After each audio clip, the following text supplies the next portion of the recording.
Welcome to HardReset.Info channel. The viewers in front of me iPhone 15 Pro, and now I'm gonna show you how to turn off the SOS call if you accidentally enable it. If you have accidentally started the SOS call, you just need to.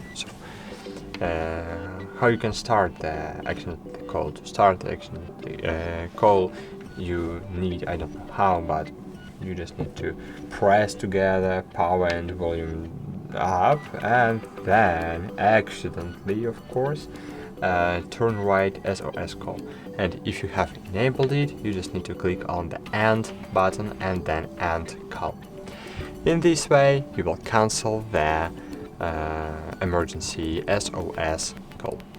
Thanks for watching, like this video, subscribe to our channel, and bye.